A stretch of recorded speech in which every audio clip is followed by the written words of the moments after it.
soal kebebasan bersuara semata-mata. Dia soal undang-undang juga. Itu aspek pertama. Aspek kedua soal kebebasan bersuara. Saya tahu ramai orang katalah, ini kenapa guna akta hasutan dan gini-gini kan. Akta hasutan ada beberapa perincian yang jelas. Soal agama, soal raja-raja tu memang jelas lah. Saya pun bersetuju sama ada nak panggil akta hasutan ke, nak panggil kanun jenayah ke, nak panggil akta apa-apa ke. Tapi perkara-perkara yang boleh menimbulkan ketidaktenteraman awam oleh kerana ia adalah perkara yang sensitif tentang hubungan kaum dan perlembagaan negara, mesti ada undang-undang yang mengawal ini. Kalau tidak, naya kita. Jadi dalam bab ini, kebebasan suara itu tidaklah bermakna bahawa masing-masing boleh, bayangkan kalau atas dasar kebebasan suara, orang boleh bakar Quran. Takkan kita nak kata kebebasan bersuara. Jadi benda itu dalam amalan masyarakat kita jelaslah yang menyentuh perkara-perkara sensitif. Tidak kiralah apa undang-undang itu dipanggil atau digubal atau nak dipinda, tapi ada batasan-batasan kerana ia melibatkan sensitiviti, melibatkan ketenteraman awam dan sebagainya. Masalahnya di zaman-zaman lepas, termasuklah yang macam saya, akta hasutan ini digunakan bila kerajaan tidak mahu menjawab kritikan-kritikan. Kalau contohnya saya dedahkan penyelewengan 1MDB ke ini, tiba-tiba dia tak jawab, dia dakwa saya akta hasutan. Yang itulah baru Sanusi kata, barulah boleh kata itu melanggar kebebasan bersuara ataupun undang-undang digunakan untuk menyekat pembangkang. Sanusi tak dedah apa, dia dedah titik dia je. Selama ni mana ada dia dedah pasal penyelewengan ke, dia kena dedah, adalah kan. Jadi benda tu tak timbul. Isu dia biadab dengan sultan. Jadi apa yang kebebasan, macam tu letih lah kita, semua orang nak biadab dengan semua orang, tapi ini kebebasan bersuara kan. Jadi bagi saya, dari segi soal kebebasan bersuara itu memang putalang lah. Dia telajak sebenarnya. Macam saya duk bagi tahu dalam ceramah lah. Dia dia naik share. Sebab tu walaun ni pun sebenarnya berbahaya sebab dia menyokong hingga ke lokap kan. Dia seronok tengok Sanusi kan. Sanusi naik share. Dia rasa semua yang dia buat tu dia berkuasa. Dia langgar undang. You langgar undang-undang, you kena lah. Kan, contoh saya bagi contoh saya sendiri kan. Saya dedahkan laporan audit 1MDB mengenai wang tabung LTAT yang digunakan untuk projek Bandar Malaysia sehingga terjejas bayaran gaji pencen kepada veteran tentera. Okay? Ada dua aspek. Satu, saya dah buat keputusan. Walaupun saya tahu kerajaan meletakkan laporan itu sebagai satu dokumen akta rahsia rasmi, dari segi kebaikan dan manfaat kepada masyarakat, saya sanggup terima risiko itu kerana antara puluh ribu orang yang tak dapat pencen ini, dengan saya masuk lokap, baik aku masuk lokap. Kan? Jadi bila saya ditangkap, saya tak ada buat bising macam Sanusi pumpang. Bila saya pergi ke mahkamah, lepas saya didapati bersalah, bila sampai ke mahkamah rayuan, saya tak mengayu pun. Saya mengaku bersalah. Kerana memang saya tahu saya langgar akta rahsia rasmi. Cuma pertimbangan saya ialah manfaatnya kepada rakyat itu lebih besar. Cuma saya minta kepada hakim mengambil kira bahawa niat saya itu baik, dia bawa manfaat kepada orang ramai, maka hukuman itu perlulah mengambil kira kebaikan yang telah dapat kepada orang ramai. Sebab itu saya tak dipenjarakan, saya dijatuhkan hukuman bersalah, saya tak buat bising pun. Kan? Jadi cuma saya dikenakan hukuman perlulah berkelakuan baik selama 2 tahun kan. Jadi tak apalah. Tapi tengok beza dia tau. Maksudnya tak adalah saya pumpang marah. Saya tahu benda itu ialah melanggar akta. Kerana walaupun macam mana saya rasa akta tu tak adil ke apa semua, Bagi saya, kalau ia perlu dilanggar demi kebaikan rakyat, maka perlu dibuat. Sanusi ni tak, dia langgar akta sebab dia nak rasa dia hebat, dia nak share, dia nak pelekeh orang lain kan. Jadi yalah, itulah lain kali jangan mula masalah dia mula pelekeh gigi aku lah. Lepas tu dia pelekeh gigi semua lama-lama dengan sultan-sultan pun dia pelekeh kan. Jadi itu perkara kedua kan. Perkara ketiga, ini soal bising pukul 3 pagi lah kena tahan ke apa. Sanusi tak pernah berjalan kaki ayam. Daripada lock-up sampai ke IPD, dia tak pernah kena gari. Bukan saja kena gari, saya dulu kena gari berangkai. Tahu tak gari berangkai? Maksudnya satu gari ni, dia gari dengan 7-8 orang lain. Sebelah tu adalah macam-macam. Yang isap dadah pun ada, yang mencuri pun ada. Saya tak ada apa bila kena masuk dalam bilik soal siasat dekat IPD tu, semua kena gari kat dinding. Korang tak tahu, tak pernah kena masuk lock-up semua kan. Kena gari kat dinding. Okey je. Sebab apa? Sebab masing-masing mempunyai tugas yang dia nak buat. Jadi saya, sebab tu saya rasa saya masuk lock-up berpuluh kali dah masuk lock-up kan. Kenapa pula akademi saya? Saya masuk lock-up berkali-kali kan. Tak pernah pun jadi isu. Kena tangkap pukul berapa pun tak pernah kena jadi isu. Kerana pihak polis ini dia ada SOP dia ada peraturan dia ada bos dia. Kalau dia tak kena, macam saya bagi contoh kan, katakanlah dia orang tak tangkap Sanusi pagi itu pukul 3 pagi sebab duk berhubung ni, dia kata dia tak nak kena tangkap. Tu saya kata gila, kamu suspek, perlu disoal siasat, kemudian perlu diambil kenyataan, polis dah tanya dan polis dah minta, kamu memang beritahu tak nak kena tangkap, memang kena tangkap lah. Jadi kalau contohnya pagi esok tu, bila perlu dibawa ke mahkamah, tiba-tiba polis tak dapat bawa Sanusi ke mahkamah. Polis tu kena pukul lagi teruk. Dia kena hentam lagi teruk. Kamu tak buat ni gini, kenapa cuai gini semua kan. Jadi, dengan undang-undang, berani buat, berani tanggung. Cuma saya harap Sanusi, dia fahamlah sebenarnya, kalau nak kira pengalaman-pengalaman lain, orang lain kena lebih teruk sebenarnya kan. Datuk Seri Anwar kena ISA, mata lebam, tulang belakang sampai sekarang seksa kan, oleh kerana kecederaan itu. Saya kena gari, kaki ayam, tukar baju, semua okey je. Itu sebahagian daripada risiko kita lah menjadi ahli politik kan. Jadi janganlah menyukarkan kerja orang lain atas kerana kita nak menyembunyikan kelemahan kita. Macam saya dulu, saya ambil tindakan, saya tahu risiko yang saya ambil, isteri saya pun faham ini risiko yang saya ambil. Selainnya itu, bila kena tangkap, boleh kata gari. Saya ingat satu masa tu di IPD, bukan di IPD, di lock-up Bersepadu Jinjang.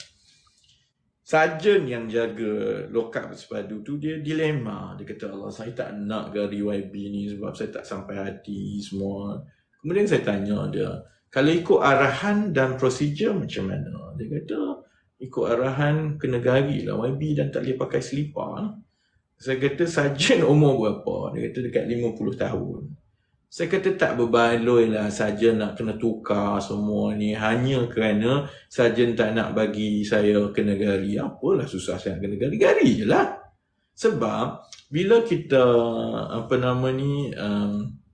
buat sesuatu, dia juga melibatkan orang lain dan penjawat awam kena buat tugas dia kan. Jadi masing-masing buat kerja, masing-masing ada hak. Macam saya kata, kalau polis panggil untuk siasatan, pergi je lah.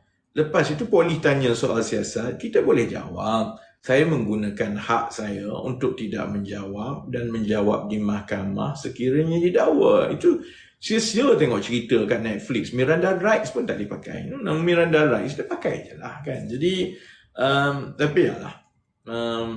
Saya ingat kadang-kadang orang bimbang kuat ni, tunjuk hebat panglima tak panglima, kadang-kadang perlulah juga berlaku benda macam ni dan terpulang kepada rakyat lah masing-masing nak tengok kan. Bagi saya cerita dia nak mempolitikkan tu dia politikkan lah, tapi perlulah berlaku adil juga kepada pihak polis.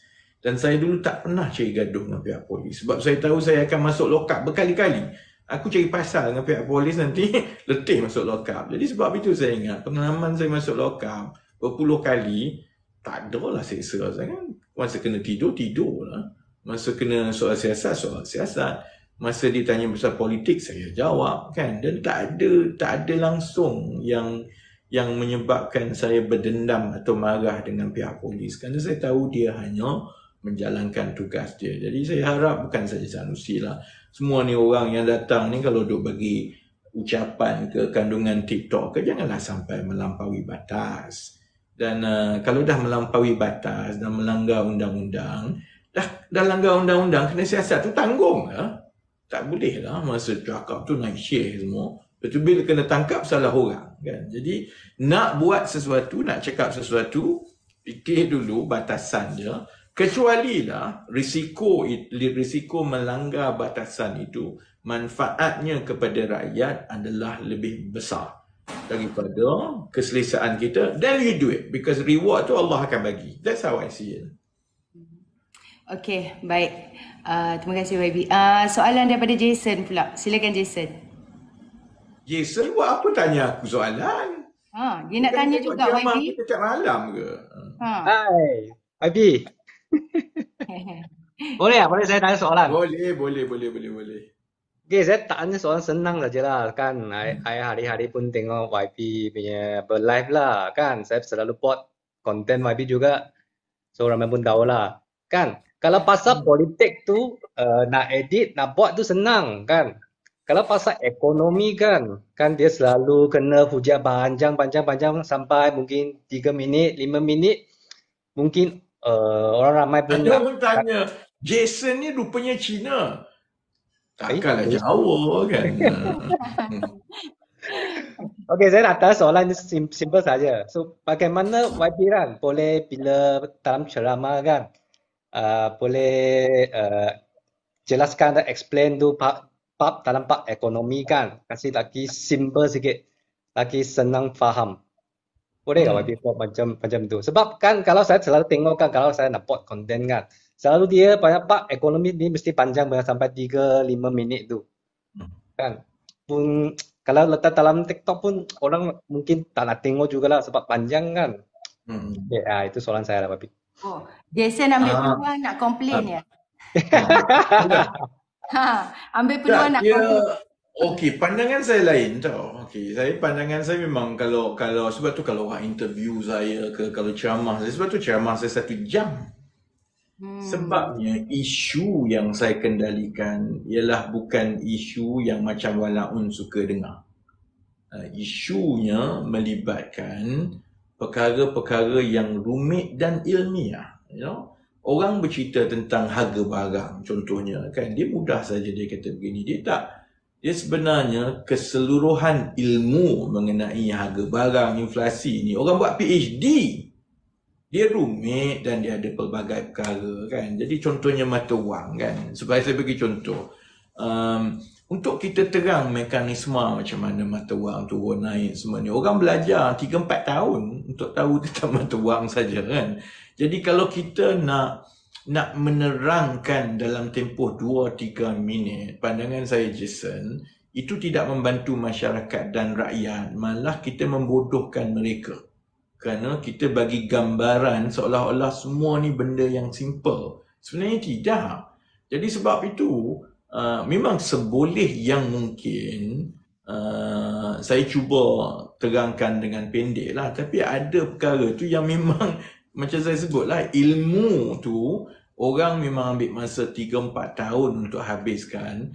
Jadi sebaiknya kalau saya boleh ringkaskan dalam 20 minit tu pun dah cukup baik lah sebenarnya kan. Kerana tujuan kita berceramah dan bagi pandangan semua bukan semata-mata untuk suruh orang tepuk, untuk popular. Pandangan saya ialah sebahagian daripada proses pencerahan. Kalau ingat dulu saya nak kena terang pasal YMDB, punyalah susah. Orang yang chartered accountant pun tak boleh nak faham sebenarnya kan. Jadi dia memang akan ambil masa yang agak panjang, dan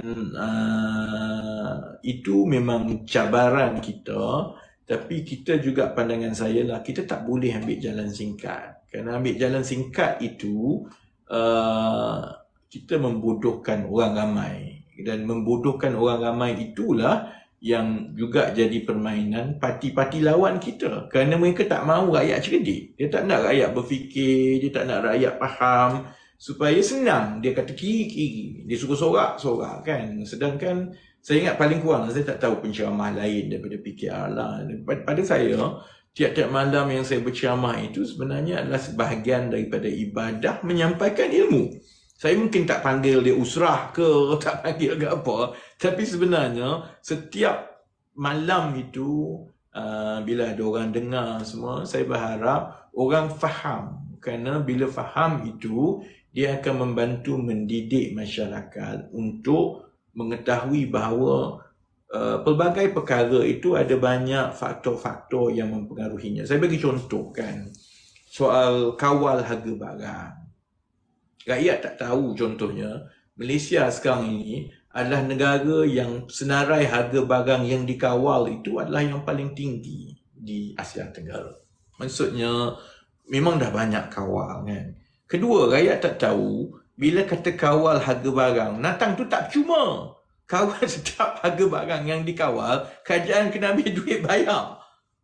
Kan? Jadi persoalan seterusnya ialah bila dah terlalu banyak kawal harga barang, maksudnya terlalu banyak wang diperuntukkan hanya untuk mengawal harga barang ini, ialah penjual-penjual dia tetap dapat duit, dia tetap kaya. Tapi yang akhirnya menjadi masalah ialah rakyat pula, apabila wang yang sepatutnya dibelanjakan untuk benda lain tak boleh.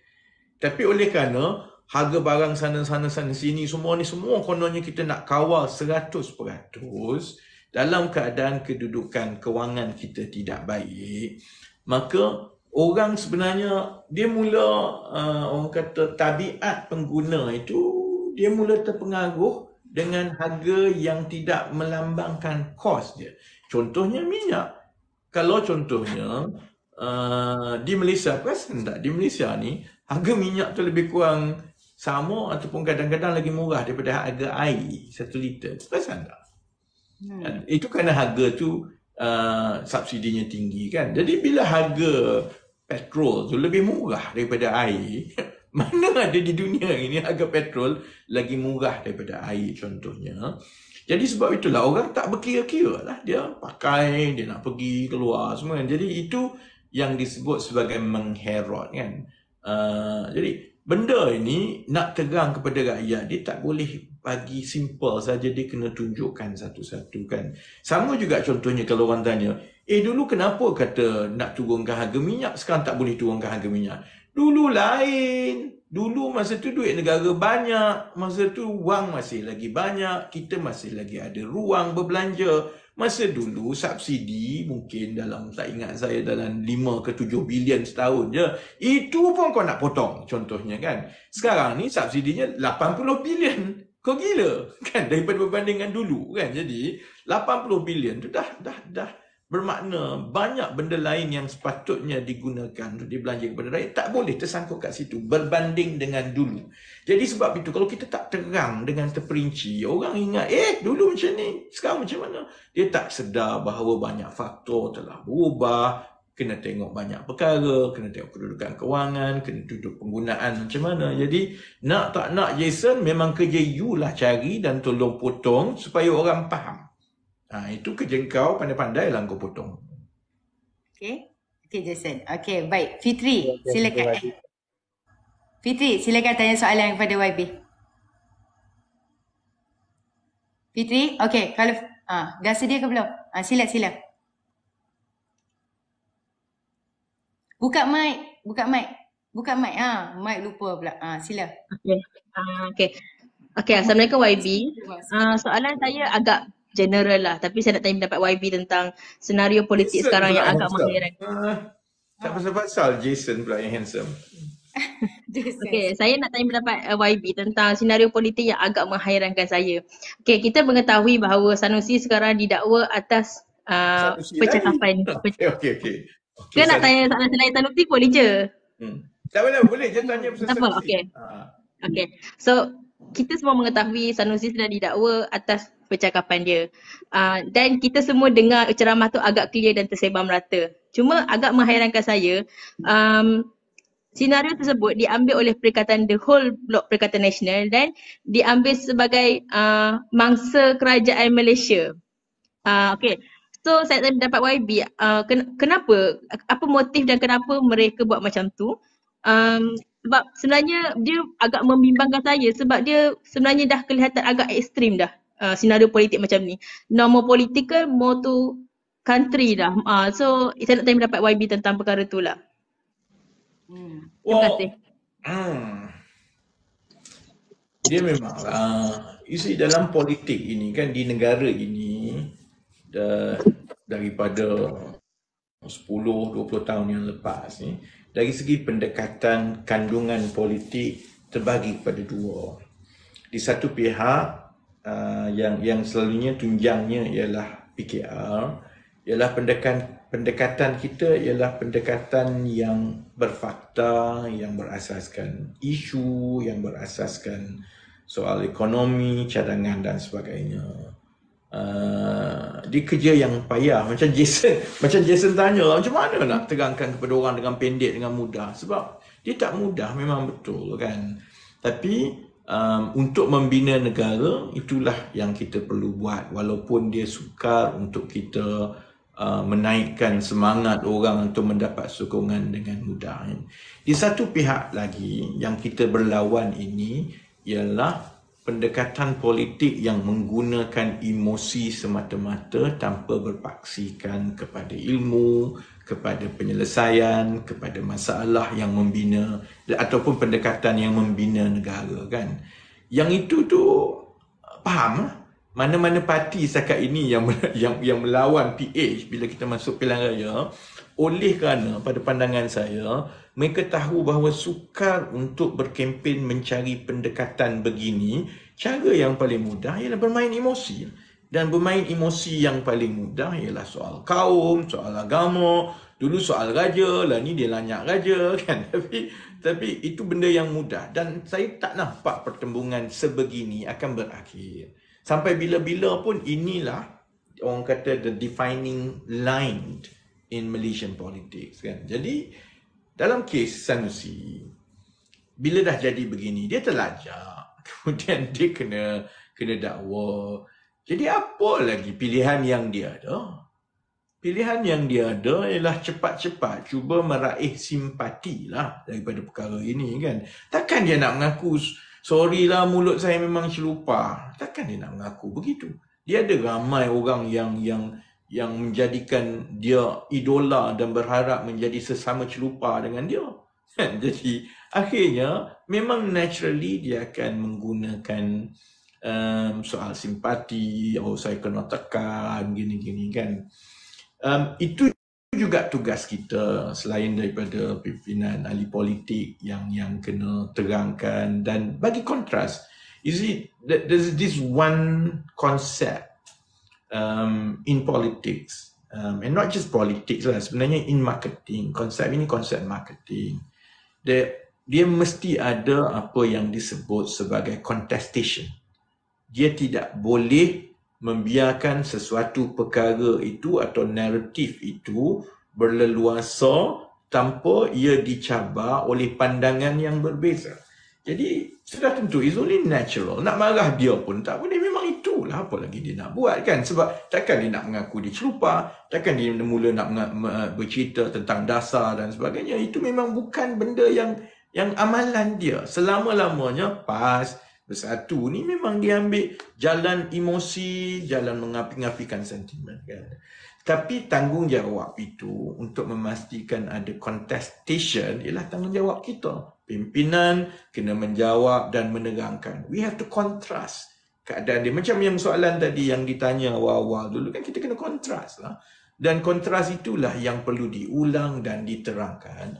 Kerana rakyat sebenarnya memerhati kan, yang menjadi penyokong tegar PH dan PKR ini adalah mereka yang meletakkan akal dan ilmiah itu di atas.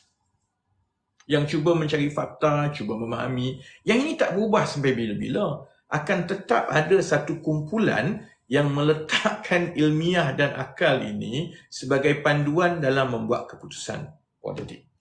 Akan ada orang yang sampai bila-bila akan meletakkan emosi sebagai panduan untuk membuat pilihan politik. Tak kisahlah dia belajar mana. Balik daripada UK, jadi doktor PhD, mengajar kat universiti. Bila bab mari politik, dia pakai emosi dia. Oh, kita kena Melayu, kita kena gini. Orang Melayu rasuah pun tak apa asalkan dia Melayu. Padahal dia ada PhD. Kerana itu memang naluri manusia. Ada yang menggunakan akal dan ilmiah, ada yang menggunakan hati dan naluri semata-mata, kan. Tetapi yang menentukan menang kalah pilihan raya ni bukan geng-geng yang dah memang totok parti masing-masing ni. Mereka ialah pengundi atas pagar. Dan kalau mana-mana parti berjaya meyakinkan pengundi atas pagar, maka dia akan menang lah. Jadi contestation ini perlu berlaku dengan pengundi atas pagar. Dan saya yakin pengundi atas pagar sebenarnya terbuka. Dia tak nak tahu sangat pasal politik semua. Dia nak tahu sebenarnya kenapa, bagaimana, apa jawapan kamu, apa komen kamu, dan akhirnya dia buat keputusan lah. Jadi sebab itu kita perlu teruskan contestation itu, kerana contestation itu akan memberi perspektif yang menyeluruh kepada pengundi-pengundi atas pagar. Nak risau, nak rimas pasal walaun ni buang masa je. Ikut suka dia lah. Memang sampai bila-bila dia macam tu. Saya bayangkan kan, kalau kita nak kira sakit hati geng-geng walaun, terang macam mana pun, dia bukan dengar kan. Yalah, dia bukan peduli pun, dia duduk kedai kopi, mungkin dia tak kerja pun, tapi dia rasa hebat dengan maki hamun orang dekat Facebook. Ikut suka dia lah. Dia tak ke mana-mana dah pun sebenarnya kan. Nah, jadi kalau tengok, sebab saya selalunya, saya memang ada tim, saya akan study profile yang jenis-jenis macam ni kan. Tak ke mana sangat pun dia orang ni. Tapi oleh kerana social media ini memberi rasa kehebatan. Kerana dengan berselindung di belakang skrin, dia boleh maki hamun orang, dia boleh kata apa, dia rasa dia buat besar. Yang itu buat apa? Ikut suka dia lah. Dia akan terperangkap di situ. Tapi kita ada tanggungjawab kepada masyarakat dan pengundi atas pagar sebenarnya untuk memberi pencerahan. Jadi yang itu yang bagi saya pertembungan politik ni akan terus berlaku lah. Hari ni Sanusi, esok Sanusi lagi, lusa saya tak tahu orang lain kan. Jadi dia akan terus berlaku. Tak guna pening kepala bimbang ke apa. Consider it as part and parcel of our job. Kan? Lagipun kalau tengok pengalaman PKR sendirilah, ini yang muda-muda ni mungkin tak ingat lah. Masa saya dengan Saiful dulu ingat lah. Masa kami umur 20-an buat parti pelbagai kaum, mana ada orang dengar? Orang Melayu kata kami ni pengkhianat. Ada ke parti, elok-elok ada parti Melayu pergi buat parti campur Cina, India semua kan? Masa itu mana ada orang percaya? Kan? Jadi kalau nak ikut sedih kecil hatinya, memang sedih lah. Ceritalah macam mana pun, orang Melayu banyak yang kata tak boleh pakai, ini khianat semua kan. Tapi proses perubahan itu berlaku dari semasa ke semasa, kerana dengan edaran zaman dan juga bila kita bagi pencerahan yang berterusan, dia akan ada orang yang menggunakan akal dan ilmiah dia dengan masuk akal. Benda ini sesuatu yang betul. Dan itulah yang sehingga membawa selepas 20 tahun, sedar-sedar orang tak sedar parti pelbagai kaum yang kena maki ini jugalah yang akhirnya menjadi tunjang kerajaan. Jadi samalah juga kita dengan Sanusi ke atau sesiapa yang datang lepas ini, pertembungan itu akan terus berlaku. Tapi bezanya ialah insya-Allah kalau kita terus terangkan dan kita terus berpaksikan kepada fakta, kepada ilmiah, kepada ilmu, akan ada cukup orang yang akan terus memastikan landasan ini yang akan diterima oleh rakyat kebanyakannya. Baik, terima kasih YB. Okey, silakan Hakim. Tanya soalan. Okey. Okey, baby. Saya nak tanya dua soalan boleh, baby? Nak tanya apa? Satu je. Okey. Kalau je. satu saja, okey, saya nak bertanya berkaitan, saya nak bertanya berkaitan dengan ESG ataupun Nik Amar. Okey, semalam saya ada masuk live Umbu Depas. Dalam tu ada Nik Amar lah. Kemudian saya tanya Nik Amar berkaitan dengan isu yang YB jumpa dengan kerajaan Kelantan, okey, kerajaan Kelantan berjumpa bincang pasal air Kelantan tu. Dan dia menafikan bahawa yang YB ada jumpa dengan Nik Amar, YB ada bersama dalam meeting tu, Nik Amar pun dia kata dia pun tak ada bersama, dan dia terangkan semula pada waktu tu 1.5 bilion tu hanya untuk sementara, untuk menyelesaikan apa-apa masalah perpaipan, kemudian 5 bilion untuk jangka masa yang sehingga air pulih, dan 8 bilion tu untuk masa hadapan dia kata. So saya macam alamak, takkan betul macam ni kan. Saya just nak dapatkan pandangan YB okey, berkaitan dengan apa yang Nik Amar yang cerita tu lah. Okey, dan kemudian tadi satu lagi berkaitan dengan ESG. Kemudian sebab saya ni bekerja sebagai ISO auditor, ESG ni buat sementara ni satu je soalan, ramai lagi yang tunggu. Satu je. Maaf. YB Kan speaker dah marah. Satu je, dia nak langkah juga tu. Saya faham. Terima kasih. Nik Amar ni lawak lah. Mesyuarat itu adalah mesyuarat peringkat tertinggi di antara kerajaan persekutuan dengan kerajaan Sabah dengan kerajaan Kelantan. Kerana Perdana Menteri bagi tumpuan untuk menyelesaikan masalah air di dua negeri ini. Memanglah Nik Amar dia boleh kata yang dia tak ada jumpa. Dia ponteng dia tak pergi. Bukan dia yang hadir. Yang hadir masa tu tak silap saya ialah Menteri Besar sendiri Datuk Mat Yaakob dan juga Exco Air dan Infrastruktur dia. Saya tak ingatlah nama apa. Kemudian pegawai kanan negeri lah, Setiausaha Kerajaan Negeri. Dia memang tak ada kat situ pun. Memanglah dia kata, Rafizi tak ada kat meeting. Bukan aku yang tak ada, dia yang tak datang ponteng. Kan? Jadi, dia pelepah macam tu lah kan. Sebenarnya dia tak pergi. Yang dia timbalan Menteri Besar je. Yang mewakili Kelantan masa tu Menteri Besar kan. Itu yang satu lah. Yang itu sepatutnya dia mengaku lah, sebenarnya saya tak hadir mesyuarat tu. Bukannya dia kata Rafizi tak hadir, tak ada meeting ke apa kan. Itu yang pertama. Yang kedua, sekarang dia bersilat lah kata untuk masa depan. Masa dia minta tu, dia tak kata untuk masa depan, dia minta sekarang kan. Dia minta 8 bilion itu untuk tempoh 4-5 tahun akan datang untuk pelaksanaan sekarang. Nak buat 5 loji rawatan air semuanya sampai 8 bilion. Kalau untuk masa depan, buat apa nak minta sekarang? Mesyuarat ni ialah tentang nak menyelesaikan masalah air sekarang. Kerana nak minta peruntukan sekarang. Nak buat sekarang kan. Jadi pandai diputar belit kan. Jadi bila dia dah kantoi macam tu, sebab dia tak boleh jawab. Dia tak nafikan tau yang saya sebut. Dia tak nafikan bahawa dia sebut sampai minta 8 bilion konon nak buat 5 loji rawatan air. Di mana dia nafikan? Cuma dia konar lah, dia kata, ini untuk masa depan, bukan macam sekarang. Mana ada negeri pergi ke kerajaan persekutuan, minta bajet. Bayangkan, you company kan? Okey lah. You pun pergi kat board of director, kata saya nak minta bajet untuk tahun 2050. Tak ke kau kena gelap? Mana ada orang minta bajet untuk masa depan? Orang minta bajet sekarang kerana pelaksanaan itu mungkin berlaku 2-3 tahun akan datang. Tapi ia keperluan sekarang. Dan kerajaan persekutuan bila nak rancang berapa banyak nak kena berhutang, berapa banyak nak kena bagi, kita kena tahulah berapa sekarang ini supaya kita boleh buat unjuran 2-3 tahun akan datang. Jadi kalau ada Nik Amar sekarang ni bagus aku tanya kau tak ada kat situ pun, baru dia. Saya ingat kalau dia ada, dia akan jadi macam Sanusi atas pentang dengan saya itulah. Terkedu lah, tersipu-sipu macam itulah. Cuma belakang saya berani jawab kan. Jadi dia sebenarnya kentoi hari itu. Sebab saya pun tak faham macam mana kerajaan negeri boleh tak semak benda ni sehingga dibentangkan kepada Perdana Menteri, takkan dia tak tahu yang saya akan ada kat situ? Takkan dia tak tahu saya akan tanya benda simple? Demand 700 liter, 700 million, 700 juta liter per day. Yang kau nak bina sampai 1.5 juta ni buat apa?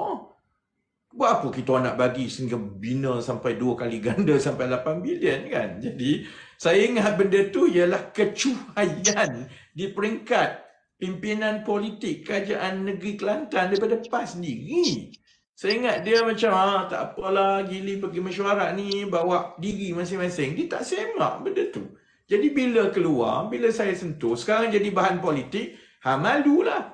Bila malu, sekarang mulalah kona sana, silap sini untuk masa depan. Saudara-saudari sendiri tahu, mana-mana syarikat ke, jabatan kerajaan ke, minta permohonan untuk 20 tahun akan datang.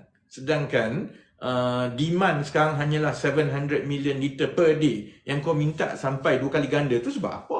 Itu yang bila saya tanya, dia kata, kita bubuh je. Bubuh je tu yang saya kurang. Nasib baik ada PM hari tu. Saya agaklah beradab kan. Kalau tidak, saya dah sindir dah. Kau ni gila apa datang, letak demand 2 kali ganda. Kau ingat ni apa? Ingat ni jual ubat? Boleh jual-jual, kokok dapat kan? Mana boleh macam tu? Jadi saya ingat, bab itu setakat inilah saya tak dengar lagi sebarang jawapan yang tuntas daripada mana-mana pimpinan PAS di Kelantan ke pusat ke. Perasan tak ada yang jawab saya. Bila saya kata dia minta 8 bilion tu 2 kali ganda. Paling hebat dia boleh kona sikit je. Dia kata, itu sebenarnya untuk masa depan, bukan sekarang. Kalau untuk masa depan, dunia kita satu Malaysia minta untuk masa depan.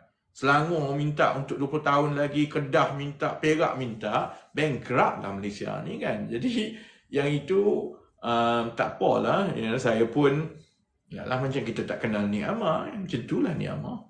Kan? Jadi yang penting ialah untuk kita terus sampaikan kepada rakyat lah, maklumkan begitu kan. Dan bagi saya selagi dia tak jawab secara tuntas, ataupun dia tak saman saya ke apa, maksudnya rakyat faham-faham sendiri lah.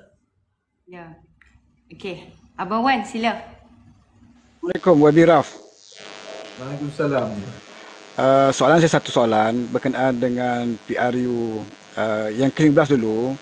Sebenarnya kita ketahui bahawa undi anak muda banyak telah menyumbang kemenangan kepada pihak lawan lah, bukan kepada Pakatan Harapan dah. Dan untuk PRN ini, pada pendapat YB lah, apakah momentum PRU 15 itu akan berterusan di dalam PRN kali ini bagi undi anak-anak muda? Dan apakah puncanya mereka memilih Perikatan Nasional sewaktu PRU yang ke-15? Itu dia. Dia ada beberapa punca lah pada pandangan saya kan. Punca yang pertama ialah secara tradisinya dalam pilihan raya yang lepas lah, anak muda terutamanya yang pengundi kali pertama kecenderungannya ialah untuk mengundi kerajaan sedia ada. Sebab satu-satunya interaksi politik yang paling utama dengan pasal politik lah untuk anak muda ni ialah dengan yang kerajaan lah. Dia tengok dalam TV, dia tengok kan, sebab sebahagian besar anak muda ni dia bukan apa nama ni terlibat ataupun mengambil tahu sangat tentang politik, terutamanya kerana sebahagian besar mereka masih lagi belum melalui kesukaran sosioekonomi kan. Jadi dalam keadaan kerajaan tebuk atap masa tu, ambil alih 2020, lepas tu semua kena kurung, lepas tu gambar Muhyiddin tiap-tiap hari baca doa. Jadi maksudnya selama 2 tahun sebenarnya memang interaksi politik mereka ialah dengan melihat Perikatan Nasional. Kemudian pada masa yang sama juga, terutamanya, yang ini yang saya tak setuju, cuma saya di luar politik masa tu kan. Sebab tu saya tak pernah setuju soal undi 18 ni. Tak pernah setuju. Saya hanya bersetuju untuk pendaftaran automatik untuk 21 ke atas. Sebab undi 18 ini ialah lepasan sekolah ni mereka belum lagi melalui cabaran-cabaran kehidupan sosioekonomi. Dia tak kerja lagi, dia tak bayar bil sendiri. Jadi sebab itu pandangan politik mereka adalah berbentuk persekitaran terdekat mereka. So dia sebenarnya short termism yang persekitaran dia je lah kan. Dan itu membawa kepada faktor yang kedua lah, iaitu dalam keadaan mereka tidak mengambil tahu sangat tentang soal tata kelola lah, soal-soal yang macam Jason kata rumit ni nak terang kat orang ni, soal harga barang, inflasi. Dia bukan peduli sangat harga barang pun sebab dia tak bekerja, yang dia minta duit dengan mak ayah dia kan, yang awal-awal ni kan. Dalam keadaan itu, maka mereka sangat dipengaruhi oleh persekitaran mereka, kawan-kawan mereka semua tu kan di kampung semua. Dan juga dalam keadaan sebenarnya lepasan sekolah Melayu tak sampai 30% pun yang melanjutkan pelajaran ke peringkat lebih tinggi. Jadi memang pandangan mereka ialah pandangan sekitar kampung mereka. Dan selama berapa tahun ni, 6 tahun dekat sekolah rendah, campur 5 tahun dekat sekolah menengah. Selama 11 tahun, model mereka guru, ustazah yang ada sekitar misalnya ustaz keliling mereka kan. Jadi itu sukses model mereka. Bagi mereka, guru-guru, ustaz-ustaz mereka ni, ustazah yang dia jumpa selama 11 tahun di sekolah ni, sebenarnya memang boleh jadi Perdana Menteri. Sebab dia tak fikir betapa rumitnya untuk menguruskan kerajaan, soal ekonomi global. Dia tak fikirlah, dia tahu yang itu dia seorang yang terpelajar, guru saya, ustazah saya kan.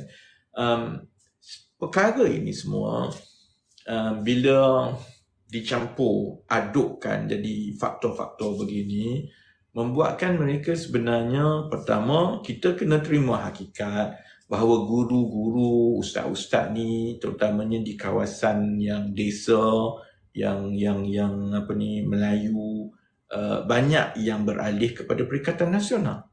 Jadi dia ada kesan terus kepada anak-anak muda yang itu pertama kan. Yang kedua, oleh kerana mereka juga begitu terpengaruh kepada peer pressure, persekitaran terdekat mereka. Sebab itu dalam keadaan Perikatan Nasional bagi duit banyak. Pasang bendera, jom pasang bendera RM300 seorang. Jadi jom pasang bendera ramai-ramai RM300. Jadi itu sangat ada kesan sebenarnya kepada anak-anak muda, dan itulah yang menghasilkan keputusan PRU yang lepas kan. Baik. Sekarang dah 7-8 bulan. Ada beberapa perkara yang bertukar lah. Maksudnya kerajaan sekarang telah bertukar. Keduanya maksudnya walaupun pada pandangan saya lah, parti lawan kita ni masih lagi banyak wang, adalah di mana-mana, tapi mungkin tidak semewah dulu. Itu juga akan ada kesan kan. Cuma sementara saya rasa ada peralihan undi anak muda kepada kerajaan perpaduan, kepada PH.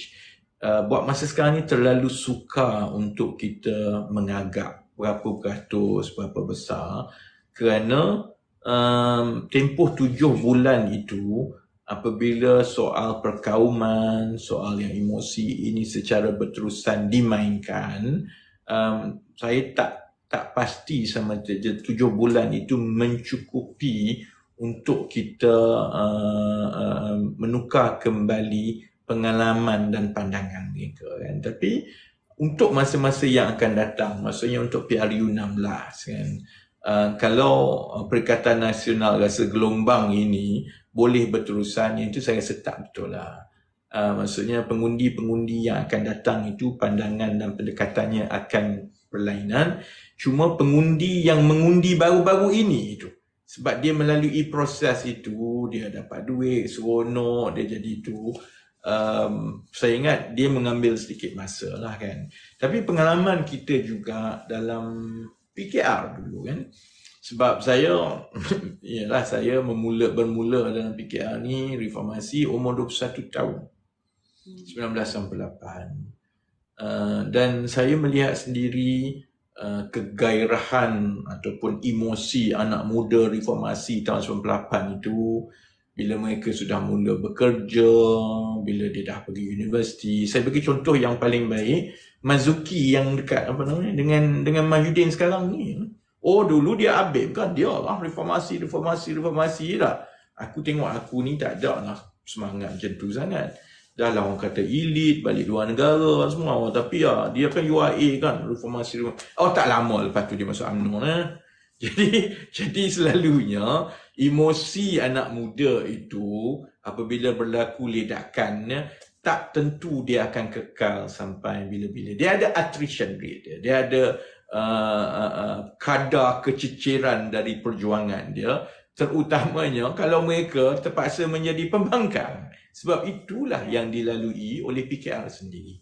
Sebahagian besar anak muda yang jadi aktivis reformasi yang duk turun jalan raya tu, lepas 2-3 tahun dia pancit.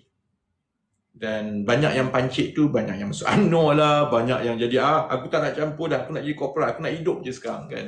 Jadi saya ingat perkara yang sama akan berlaku. Cuma sama ada ia boleh berlaku dalam tempoh 7-8 bulan itu saya kurang pasti. Tapi lepas 1-2 tahun saya rasa banyak yang akan luntur dan kendur lah. Jadi sebab itu biarlah Perikatan Nasional nak seronok sangat Nurul Amin nak tunjuk berjuta-juta setiap kali dalam Twitter dia kan, tak apa. Dia lupa kami dah melalui zaman itu lebih awal. Dan emosi anak muda ini, terutamanya yang umur 18-19 tahun ini, mereka akan melalui cabaran hidup, kesukaran sosioekonomi dan mereka akan mula memahami. Sebab itu profil pengundinya selalunya apabila mereka menghampiri 30-an dan 30-an ke atas, memang dia akan beralih kepada Pakatan Harapan. Ini ialah profil yang sama sejak 2008. Sebabnya ialah bila dia dah 30 ke atas itu, dia memahami isu tata kelola, soal sosioekonomi, soal cadangan kita nak memperbaiki kehidupan dia lebih memahami. Dia kurang beremosi sebab dia rasa masuk akal juga. Jadi aku tahu itu baik untuk aku dan anak-anak aku. Muda-muda ni dia tak ada anak, dia tak fikir kan. Jadi dia tak perkara yang dibawa oleh Pakatan Harapan itu bukanlah perkara yang menjadi tumpuan emosi mereka. Jadi let it be, kita akan ada kelebihan kerana generasi pengundi muda yang seterusnya itu akan mengenali Pakatan Harapan dan Kerajaan Perpaduan sebagai kerajaan. Itu akan mengimbanginya dalam PRU 16 nanti. Okey. Terima kasih. Baik. Okey, Cyber Farmer sila tanya soalan. YB nak minum air dulu ke? Saya risau takut YB tekak. Saya boleh bercakap 3 jam. Silakan minum air. Okey, Assalamualaikum YB. Ya, malam ni nama saya Cyber Farmer lah. Okey, saya orang belia, orang muda, bekerja dalam industri pertanian lah. Malam ni pertanian. I want to ask about IPR because that's in your kementerian lah. It's a good idea and we're very excited as orang muda because there are potential income for us. This is akan menarik minat pengundi muda 18 years and above. I mean, boleh ke ada penambahbaikan daripada IPR tu di mana let's say kalau farmers ataupun orang awam yang mempunyai tanah kan, ada banyak tanah persendirian yang tak diusahakan, maybe dekat kampung mana-mana lah, can it be used, I mean in the future iteration of IPR untuk dijadikan sumber pendapatan pada orang muda and at the same time mengeluarkan ialah food security negara kita. And one more moonshot saya nak suggest, do you think you can bring SpaceX ataupun some sort of space launch facility to Malaysia in the future, maybe before PRU 16? Itu saja soalan saya. Tadi ada walaun mana entah komen tadi kata, tengok rumah dia mewah, ini hotel. Esok saya ada program dekat sini. Apa nama ni, saya baca sebenarnya komen-komen ni kat bawah tu kan. Jadi baik, soalan pasal IPR, yes, itu adalah iteration yang seterusnya. perkara yang kita kena imbangi begini kan. Berbeza dengan program-program kerajaan sebelum ini, IPR sebenarnya melibatkan wang kerajaan dan wang rakyat untuk membina infrastruktur pertanian. Sebelum ini, bila kerajaan kata, silalah bertanam, bercucuk tanam, dia bagi benih, dia bagi kau polybag, dia suruh kau tanam kan. Paling hebat pun, dia bagilah duit sikit. Jadi selalunya kita tengok, lepas 4-5 bulan tu tuaian pertama, kalau tak menjadi tu dia give up. Ataupun dia tanam-tanam, lepas tu dia rasa dapat kerja baru, dia pun tinggal. Jadi pelaburan kerajaan tu hilang begitu sajalah. Jadi sebab itu kita mengambil pendekatan bersesuaian juga dengan keperluan untuk keterjaminan makanan. Kita perlu membina infrastruktur pertanian moden di seluruh negara. Dan dia boleh melibatkan saiz sekecil 5 ekar kepada sebesar 100 ekar di seluruh negara. Pertanian moden ni termasuklah sama ada yang melibatkan rumah hijau, sama ada yang melibatkan fertigasi dan sebagainya lah kan. Okay, this is where the tricky bit. Oleh kerana ia melibatkan wang rakyat, maka infrastruktur itu mestilah menjadi milik kerajaan. Dia tak boleh nak kita tak boleh belanja duit rakyat tapi atas tanah orang lain. Jadi siapa sebenarnya akan memiliki infrastruktur itu kan? Sebab itu kita tumpu dahulu kepada tanah-tanah kerajaan. Sebab itu untuk 4-5 bulan lepas memang dia ambil masa tanya sekecil 5 ekar luas tanah tu. Dah sebelum ini kalau dalam sektor pertanian di negara kita, kalau berjumpa dengan syarikat semua, kalau sebut cerita pasal pertanian, dia kata kalau tak ada 100 hektar tak payahlah nak bertani. Itulah selalunya yang dijawab dalam syarikat ataupun dalam sektor swasta kita lah. Itu sebahagian sebab kenapa kita bermasalah untuk menggalakkan lebih ramai orang terlibat dengan pertanian kan. Baik, kembali kepada soal tadi. Sebab itu untuk fasa pertama kita perlukan tanah-tanah kerajaan supaya dia tidak timbul soal pemilikan infrastruktur. Apabila ia dibina di atas tanah kerajaan, infrastruktur pertanian itu adalah milik kerajaan. Jadi itu juga membantu kalau contohnya peserta-peserta yang terlibat itu dia sama ada tak mahu ataupun tak minat ataupun dia tercicir ataupun dia pergi kerja lain, kita boleh ambil orang baru ganti dia. Jadi tidak timbul soal aktiviti ataupun pelaburan pertanian kerajaan itu akan terbengkalai kan, berbanding dengan sebelum-sebelumnya. Jadi fasa itu sedang berjalan. Dan kesukaran kita ialah mencari tanah sebenarnya. Jadi kita kena pujuk setiap agensi kerajaan ni bagi tanah korang untuk buat benda ni. Lepas tu bila dah ada orang bagi, kita kena pergi semak pula. Tanah ni kadang-kadang dia bagi, dia kata 20 hektar. Kita pergi check, apa 20 hekarnya? Sebenarnya ada 1 hektar je. Yang lain tu dah ada macam-macam kan. Jadi itu yang mengambil masa berbulan-bulan dan selepas 3-4 bulan, kita dah ada 1000 ekar yang pertama dan yang itu yang kita akan lancarkan 24 hari bulan hari Isnin ni kita akan lancarkan 1000 ekar yang pertama bersama-sama dengan satu program khusus yang dijalankan oleh UPM untuk melatih anak-anak muda graduan menjadi pengurus pertanian moden.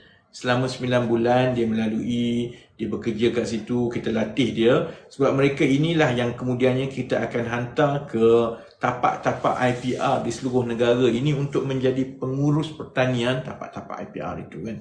Jadi itu sekarang sedang berjalan lah. Dan saya berharap lepas ni saya pergi kejar lagi banyak agensi kerajaan negeri, maka makin banyaklah tanah-tanah yang kita dapat. Tapi kita juga tahu bahawa dalam negara kita ada banyak tanah yang dipanggil idle lands ataupun tanah terbiar. Idle lands ini kebanyakannya ialah milik persendirian yang macam cyber farm sebut tadi kan.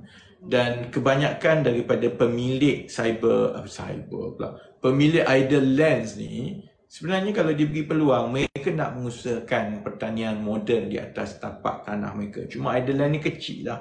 5 hektar, 4 hektar dan sebagainya kan. Jadi fasa seterusnya, dan sebenarnya Cyber Farm dah tanya, itulah yang kita akan umumkan hari Isnin ini.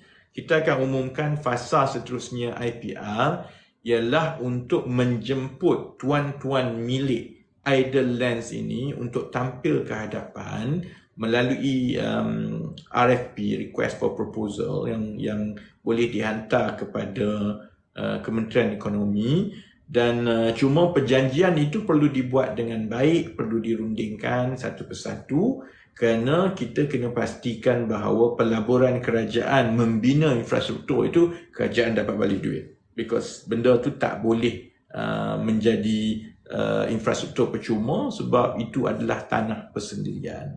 Jadi the details itu akan diumumkan, akan dirundingkan satu persatu.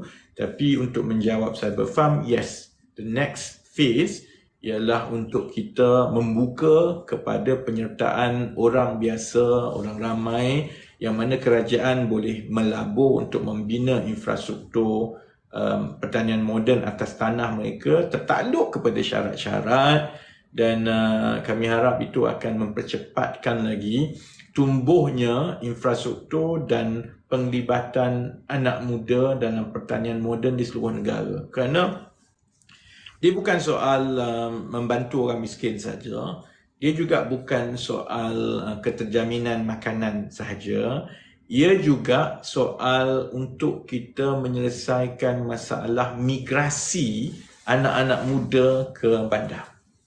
Yang ini yang kalau saya nak marah PAS dekat Kelantan, dekat Terengganu, dekat Kedah ni, saya boleh marah sebenarnya. Sebab tugas mereka ialah membangunkan negeri-negeri mereka.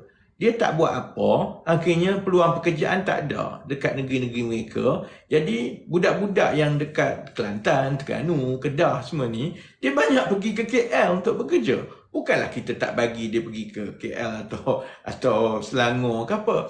Itu membebankan sistem dan kemampuan ekonomi di Lembah Kelang dan mematikan pembangunan di negeri-negeri lain. Negeri Kelantan, negeri Kedah semua ni tak ada orang muda. Semua berhijrah kan.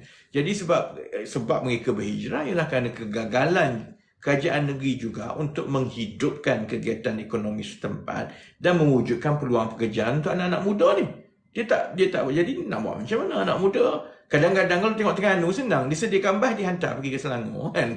Jadi sebab itu Kementerian Ekonomi bila kita bangunkan Intan IPR untuk pertanian ini, dia memang serampang pelbagai mata, dan salah satu tujuannya ialah untuk menyediakan peluang pekerjaan di seluruh Malaysia, terutamanya di kawasan-kawasan luar bandar sebenarnya, yang boleh memberi pendapatan sekitar 1,800, 2,000 lebih sebulan secara purata kepada anak-anak. Kita dah kira, it can be done. Dan projek rintis yang pertama memang itulah lebih kurang jumlah pendapatan dia.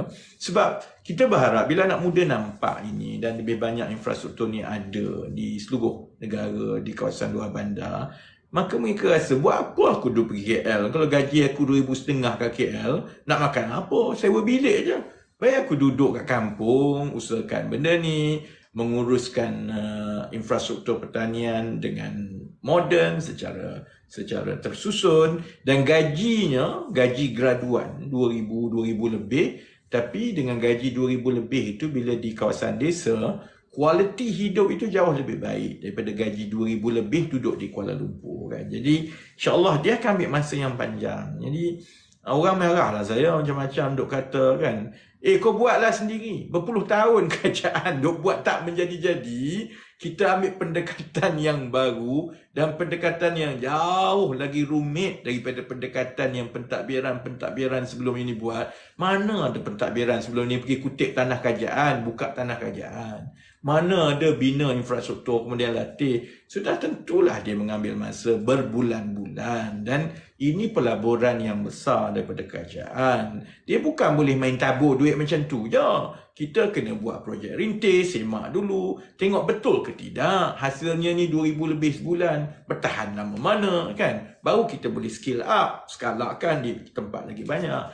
Jadi saya harap lepas ini bila kita pergi daripada satu fasa ke satu fasa, yang penting bagi saya begini kan, 5 tahun penggal pentadbiran kerajaan perpaduan ini, saya memang betul-betul nak tengok rumah hijau, pertanian moden, vertikasi ini tumbuh di merata-rata di Malaysia. Supaya orang tengok pergi mana-mana, kita bangga kita boleh tengok banyak konten YouTube, TikTok semua. Tanaman-tanaman ini ada di merata-rata yang diusahakan oleh anak muda dengan pertanian moden pakai IoT. Kerana itu cukup penting juga untuk jati diri rakyat kita. Kerana sekarang ini, ukuran kemajuan sesebuah negara, developed atau tidak, dia bukan semata-mata soal komputer, soal moden-moden bangunan tinggi ni. Dia sebenarnya termasuklah soal betapa modernnya pertanian mereka. Dan sebab tu kita tengok di negara-negara lain kan, negara yang dikira moden dan sejahtera, dia sangat bangga dengan pertanian mereka. Belanda kan, sekarang ni Qatar, kau tengok Qatar tengah padang pasir ada ladang. Sebab teknologi yang diperlukan untuk menghasilkan itu tu memang sangat tinggi kan. Jadi saya yakin kalau 5 tahun ini kita boleh mula mengubah landscape luar bandar kita, dia sebenarnya ada kesan yang cukup besar, bukan sahaja dari segi ekonomi, tapi juga kepada jati diri orang kita kan. Jadi sekarang ni orang nak kata apa katalah kan. Saya ada satu kelebihan, saya sebenarnya keras kepala. Kau nak kata apa katalah. Yang saya tahu kalau benda tu fokus, have a laser focus on something that you have to do, stay on track, deliver it, because the result will speak for itself kan. Kalau nak ikutnya sebelum ni setiap kali saya ingat dulu masa saya mula bawa cerita tabung haji, orang PAS semua ni semua kata macam-macam kat saya. Lah ni bila tabung haji itu dah diselamatkan atas hasil usaha kita, PAS pergi mengaku kamilah yang menyelamatkan tabung haji. Tengoklah, tak ada dah yang cerita kan. Dia tak sedar sebenarnya kerajaan persekutuan menanggung hutang lebih kurang 20 bilion atas menyelamatkan tabung haji, yang dimulakan di zaman kami jadi pembangkang, dimuktamadkan semasa zaman Pakatan Harapan, kemudian bila PN tebuk atap dia pergi mengaku. Jadi saya dah biasa benda-benda macam ni. Samalah juga nanti, saya yakin kalau kita berjaya buat IPR ini, kita mengubah landscape kita, anak muda kita semua ni. Oh ada lah nanti PAS mengaku, tengok di negeri Kelantan ini banyak pertanian moden yang kami telah usahakan. Kau tengoklah nanti dekat Terengganu ke kat Kedah, dia tak malunya ni. Apa nama doktor yang adun Jabi tu? Dr. Azman, tak Dr. Azman ni. Dia tak malu. Dia ambil gambar je kan. Sebab itulah kerja dia. Jadi katanya salah seorang calon untuk jadi Menteri Besar. Oh, saya dah selamatlah takut negeri aku, negeri Terengganu lepas ni. Sama lah sebab saya tinggal di Terengganu. Saya dah, kalau dia jadi MP tak tahulah. Tak apalah. Kan. Jadi yang itu saya rasa itu adalah misi bersama untuk mewujudkan lebih banyak infrastruktur pertanian moden ni. Ialah misi utama kerajaan. Sebab tu Kementerian Ekonomi ada 3 sektor yang menjadi fokus utama kami. Satu ialah peralihan tenaga yang semua dah tengok. Kita dah lancar dan akan mula, dan pelaburan pertama 25 bilion. Yang kedua yang akan kita tumpu ialah digital and tech, startup semua ni, ekonomi digital. Yang ketiga sebenarnya ialah keterjaminan makanan melalui IPR dan yang lain-lain kan. Jadi insya-Allah kita akan mula buka kepada sektor swasta dan pemilik tanah ni. Yang pasal SpaceX tu, tak apalah, saya pasti kalau keadaan baik dan pentadbiran kita berjaya teruskan dengan banyak reformasi ekonomi yang kita buat, bukanlah benda yang sukar untuk berbincang dengan SpaceX ke apa untuk mereka ada industri roket ke apa di sini, that's not difficult lah sebenarnya kan. Cuma saya mungkin lebih liat daripada menerima sebulat-bulatnya apa-apa pelaburan, kerana kita nak pastikan bahawa siapa-siapa pun yang melabur di sini, kebaikan ekonomi keseluruhan itu ialah berpihak kepada negara kita. Dia sebab kadang-kadang seronok je, nanti jadi macam Azmin Ali, semua dia claim, kami tengok saya pergi jumpa dulu, saya pergi jumpa. Sebenarnya siapa-siapa pun boleh bawa pelabur mana-mana, senang je bagi semua kat dia, tanah bagi, duit bagi, cukai pun tak payah bayar semua, memang dia datanglah kat Malaysia. Yang kita nak pastikan ialah supaya mereka datang itu dengan daya tarikan ekonomi yang ada, dan mereka sanggup melabur, dan mereka sanggup membina ekonomi dan kemahiran rakyat bersama-sama dengan kerajaan yang memberi laba keseluruhan lebih kepada rakyat Malaysia, dan berbanding dengan keuntungan yang dia bawa keluar daripada Malaysia kan. Jadi itu selalunya pandangan saya bila berhubung, berbincang dengan mana-mana pelabur, besar mana pun pelabur, akhirnya kita akan campur tolak tengok adakah the net economic benefit favors the country or not. Kalau tidak, tak apalah, tak datang pun tak apa. That's my view lah kan. Jadi that's what we are doing now, supaya mereka mana-mana company, mereka tertarik dengan kekukuhan ekonomi kita, dan oleh sebab itu mereka sanggup datang tanpa kita terlalu tawarkan pelbagai insentif. Sebab rakyat bayar insentif tu. Tak guna sebenarnya bawa mari company besar, lepas tu senyap-senyap kita bayar 3-4 bilion. Korang terkejut, pernah berlaku. Kan? Jadi sebab itu saya that's my attitude towards foreign investments generally lah. YB, ramai yang susah hati takut tak ada nak tanya soalan ni. YB jawab panjang sangat. Jawapan saya memang panjang. Itulah. Itu yang Jason marah tadi tu. Itulah. Okey, Abah sila tanya soalan pada YB. Abah potong trip, tak cik. Tak, ingatkan Abang Saiful nak teman saya dulu. Bagi Abah dululah. Okey. Terima kasih Yani yang jelita kebencian wala untit. Assalamualaikum YB. Waalaikumsalam. Idola Abah pejuang rakyat selepas Datuk Seri Anwar Ibrahim. Okey, Abah confirm sehingga hari ini YB Raf masih lagi tak boleh recall berkaitan dengan Abah yang kita pernah satu kelas di MCKK dulu Tapi tak apa YB, lupakan yang tu. Okey, YB Raf, soalan Abah. Adakah nama Abah akan dicalonkan pada malam esok? Soalan ni tidak perlu dijawab. Soalan yang keduanya, sebelum ni Invo ada selalu buat survey ataupun bancian bila nak berlakunya pilihan raya. Jadi adakah untuk PRN kali ni Invo ada buat survey ataupun bancian berkaitan dengan kecenderungan pengundi-pengundi terhadap parti-parti politik? Jika ya, boleh tak YB berkongsi sedikit, jika tidak rahsia lah, berkaitan dengan senario politik terutama sekali di negeri Selangor dan juga Kedah? Terima kasih YB.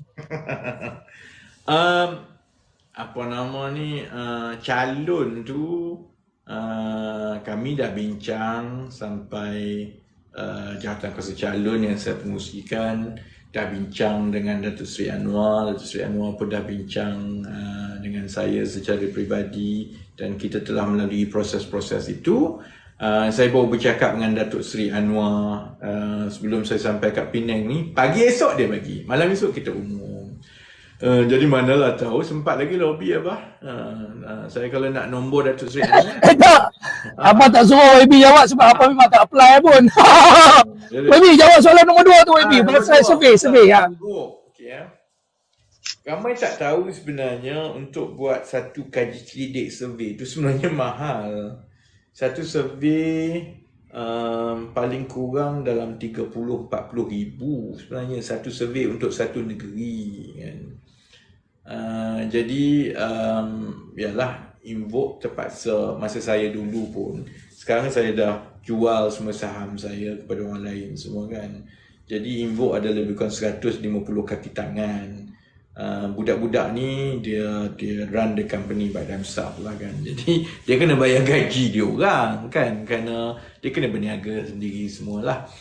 Jadi parti politik kat Malaysia ni semua kedekut-kedekut. Tak ada seorang pun yang nak bayar. Jadi dia nak data semua tu secara percuma kan. Jadi yang berlaku begini kan, Invoke sebenarnya meneruskan, memang Invoke teruskan kaji selidik dan sebagainya ni, tapi dia bergantung kepada langganan laporan oleh syarikat-syarikat antarabangsa. Selalunya yang melanggan dan mendapat khidmat data daripada Invoke ni selalunya syarikat antarabangsa lah, bank antarabangsa, pelabur dan sebagainya. Dia nak tahu keadaan ekonomi di Malaysia dan sebagainya kan. Jadi of course data itu ada kerana mereka melihat kepada pilihan raya negeri ini sebagai satu petanda kepada kestabilan ekonomi negara. Sebab Perikatan Nasional ni pun ialah dia duk canang lagi kononnya, kalau konon dia orang menang dalam PRN ini, kerajaan persekutuan akan jatuh kononnya kan. Jadi itu sudah tentu membimbangkan pelabur-pelabur bank-bank antarabangsa. Jadi mereka pun berminat lah nak tahu hala tuju bagaimana agaknya keputusan kali ini. Jadi data itu ada dan saya dimaklumkan lah dari semasa ke semasa. Cuma oleh kerana data itu yang commission ataupun yang melanggan khidmat kaji selidik dan analytics Invoke itu adalah syarikat-syarikat lain semua, dan ia bukan dibayar oleh parti-parti politik. Jadi tak adil lah kalau semua data ini dimaklumkan secara terbuka sedangkan ialah ia dibayar oleh syarikat-syarikat lain kan. Jadi sebab itu Invoke tak siarkan macam dulu. Dulu oleh kerana kita bayar sendiri, kita crowdfund, kita buat dinner, kutip dan untuk bayar semua kos ini kan.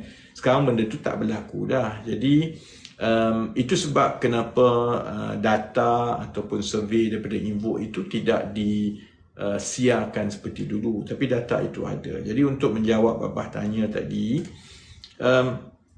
saya takkan sebut secara terperinci lah. Cuma saya boleh sebut bahawa ada momentum yang baik dan keadaan dia begini sekarang. InsyaAllah Pulau Pinang, Selangor dan Negeri Sembilan itu insyaAllah tak ada masalah sebenarnya. Setakat ini tanda-tandanya tak ada masalah lah. Ada peningkatan yang baik di Kelantan dan Terengganu. Cuma dalam kes PH ni, bila kita kata ada peningkatan yang baik, dia tak tentu boleh menang semua. Ada kursi-kursi yang dalam jangkauan yang boleh menang. Sebabnya begini kan, asas undi kepada PH di Kelantan dan Terengganu sebelum ini, asas sokongan itu begitu rendah, sekitar 10%. Jadi untuk menang kena dapat 50% sokongan. Jadi kalau di Kelantan dan Terengganu contohnya, sokongan kepada PH lah, ini PH dulu sebelum BN kan, sokongan kepada PH itu sudah sampai 30%. Jadi memanglah secara puratanya dia ikut kursi semua, secara puratanya kalau mengikut kaji selidik setakat ini, tak semua kursi itu boleh dimenangi oleh kerajaan perpaduan lah. Tapi oleh kerana ada lonjakan itu kepada PH daripada 10% dulu kepada 30%, ditambah pula dengan asas sokongan yang memang sedia ada oleh UMNO di kedua-dua negeri itu, maksudnya pilihan raya negeri Kelantan dan Terengganu kali ini contohnya adalah sengit. Ada, terutamanya di Kelantan lah kalau tengok, kerana di Kelantan itu jumlah pengundi yang tidak berpuas hati dengan kerajaan negeri ini memang tinggi. Saya tak terkejut lah, memang keadaannya agak sukar kan, soal air lah, soal jalan, soal kerja dia kan. Cuma sama ada berapa jumlah kursi semua tu kita kena tunggu 2-3 minggu lagi. Tapi memang ada momentum peningkatan yang ketara di Kelantan terutamanya. Di Terengganu momentum peningkatan itu kepada PH ialah kerana sebab dulu sokongan itu terlalu rendah 10%. Sekarang naik 30%. Di kursi-kursi UMNO ada yang dah sampai 40% lebih. Dalam keadaan kita tinggal dalam 2 minggu lagi. Jadi momentum itu bermakna kalau Perikatan Nasional atau PAS nak bermegah kononnya mereka akan sapu bersih Kelantan dan Terengganu, tak apalah, ikut suka dia lah. Kita tengok keadaannya lah. Kalau ikut momentum dan data sekarang ini, maksudnya ada saingan yang kuat lah, terutamanya di Kelantan. Saya ulang berkali-kali, terutamanya di Kelantan. Ni yang gelak geng-geng walaun ha ni, dia orang duk gelak kat saya daripada dulu pun. Tapi akhirnya kalah juga kan. Jadi macam itulah dia orang duk gelakkan dekat PKR pumpang-pumpang, akhirnya yang jadi kerajaan PKR bukannya PAS kan. Jadi begitulah. Jadi biarkanlah mereka kan. Keadaan dia sebenarnya yang lebih sukar dibaca adalah di Kedah. Kedah daripada beberapa bulan lalu menunjukkan peningkatan kepada sokongan Melayu kepada PH dan juga kerajaan perpaduan lah to a certain extent di kalangan Melayu. Cuma angka Kedah ni agak volatile dan dia bertukar-tukar dengan cepat daripada setiap 2 minggu kan. Cuma Kedah ini tidak sama dengan Kelantan dengan Terengganu kerana sebahagian juga kursi di Kedah ini adalah kursi campuran. Ada pengundi bukan Melayu yang setinggi 40% pun ada yang 30% kan, ada yang 25%. Jadi untuk memenangi kursi-kursi ini, undi Melayu kepada Pakatan Harapan dan Barisan Nasional sebenarnya ada di sebahagian kursi itu dia hanya perlu melepasi 40%. Kalau lepasi 40% sokongan Melayu, maka itu akan bermakna sudah boleh menang kan. Jadi setakat ini dia ada volatile. Satu dari segi turun naik undi Melayu, ada peningkatan, tapi sama ada peningkatan itu boleh melepasi 40%, itu bergantung kepada momentum 2-3 minggu lagi. Tapi dia juga bergantung kepada berapa ramai pengundi bukan Melayu keluar mengundi. Sebab sokongan itu memang kita tahu 90% kepada Pakatan Harapan dan Kerajaan Perpaduan lah. Tapi dia juga bergantung berapa ramai pengundi bukan Melayu itu keluar, peratus keluar mengundi kan. Jadi dari segi itu, Kedah itu lebih rumit untuk diramalkan.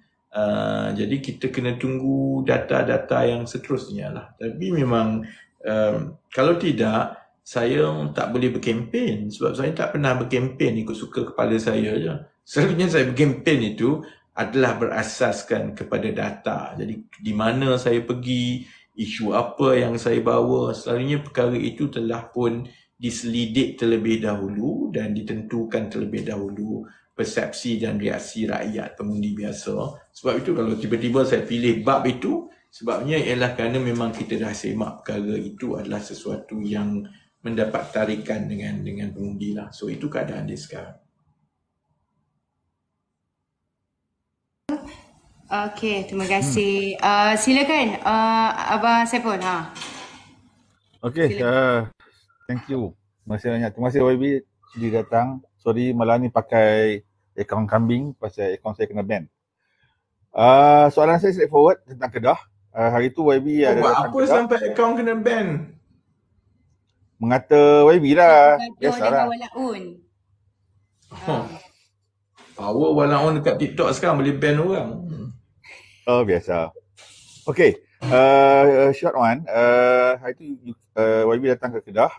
Institusi Libat Urus. You responded to soalan tentang KXP. Kami dah berulang kali explain tentang KXP dan Aerotropolis. Tapi orang tak berapa nak percaya. So please explain sikit lagi tentang your response about KXP and Aerotropolis. And also a bit about the issue of REE di Kedah. Terima kasih. Assalamualaikum. Nanti lepas ni Sanusi hantar surat saman. Dia kata dia nak saman kalau cakap pasal nadi bumi semua ni kan. Baik, soal KXP kan. Pertama kita kena faham tentang kronologi. Sanusi cerita seolah-olah lapangan terbang kargo Kulim ni, KXP ni, seolah-olah buah fikiran dia. Benda ni bermula daripada 2015 lagi pun. Itu yang pertama kan. Dia sama lah macam tiba-tiba dia nak mengaku kata seolah-olah idea dia lah sebenarnya untuk buat tuaian 5 kali 2 tahun ni. Gila betul. Orang dah buat lama dah, memang dasar. Cuma Kedah je tak boleh buat lagi. Sebab tu Selangor pun dah tuai 5 kali 2 tahun. Pulau Pinang pun macam tu kan. Kita orang yang kerajaan perpaduan ni pun tak mengaku yang itu idea kita orang. Memang itu daripada Tok Kadok lagi. Negara nak cuba buat begitu kan. Jadi pertama kena faham bahawa KXP ni sebenarnya dibawa oleh kerajaan BN dulu pun tahun 2015. Saya tak ingat lah menteri dia. Saya ingat masa tu Mukhris lagi pun yang bawa benda ni kan. Kemudian telah dihantar ke jabatan-jabatan kerajaan tertentu lah. Maksudnya Kementerian Pengangkutan. Saya tak pasti dia tak sampai kat EPU lagi kot. Saya ingat kan. Tapi kat Kementerian Pengangkutan dulu. Dan jabatan-jabatan yang tertentu yang bertanggungjawab dah tengok. Tapi responsnya ialah tidak meyakinkan lah bahawa economics tu, maksudnya campur tolak kiraan ekonomi dia tu boleh ada orang kata feasibility study, maksudnya kajian kebolehsanaan, dan selalunya feasibility study ni dia tumpukan kepada economics, maksudnya daya saing ekonomi dia boleh bertahan dan bawa keuntungan ke tidak. Jadi sebab itu daripada 2015 lagi pun tak ada kena-mengena dengan kerajaan perpaduan pun. Masa dari zaman zaman BN dulu, kemudian kepada PH, kemudian masa zaman dia pun kerajaan dia 33 bulan PN pun tak lulus sebenarnya. Jadi sebab tu saya kata Sanusi ni kalau kira tu bab tu nakal. Dia cari benda, lepas tu dia pusing keliling. Sebab yalah walaun duk tepuk kononnya dia cerdik kan. Padahal dia duk pusing keliling cerita. Jadi perkara pertama kalau dia kata Perdana Menteri Kerajaan Perpaduan sebenarnya nak menghukum Kedah, rakyat Kedah sebab tak nak bagi airport ni. Apanya daripada zaman 2015. Awak dia tak tanya kenapa Muhyiddin Yassin tak lulus kan? Masa zaman Muhyiddin Yassin tak lulus kan?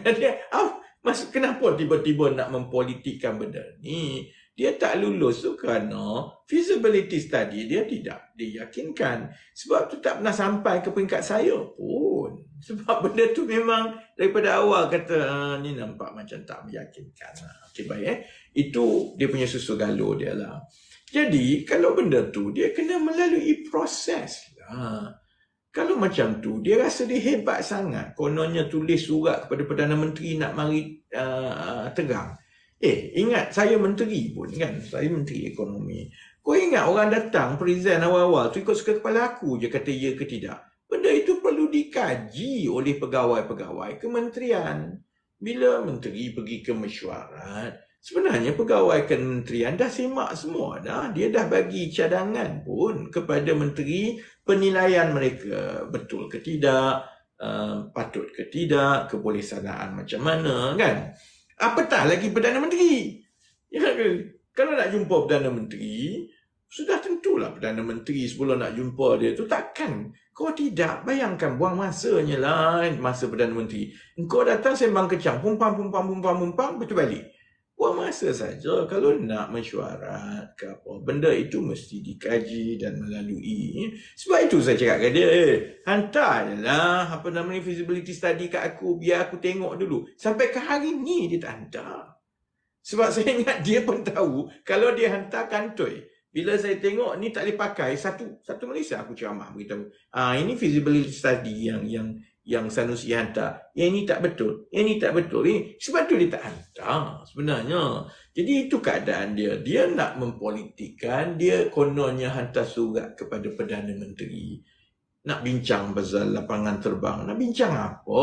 Sedangkan di peringkat Kementerian Pengangkutan pun tak lepas. Dia mestilah melalui proses-proses penilaian oleh kementerian dan agensi yang ada kepakaran dan terlibat. Jadi kalau yang itu pun tak lepas, takkanlah tiba-tiba dia boleh potong queue, dia nak override semua pandangan-pandangan daripada jabatan-jabatan yang lain kan. Itu yang kedua. Itu susu galuh dia yang dipolitikkan.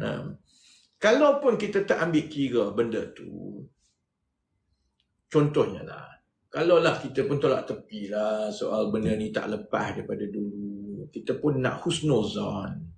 Kita kata tak apalah, Sanusi ni pahlawan. Kan? Jadi dia hebat.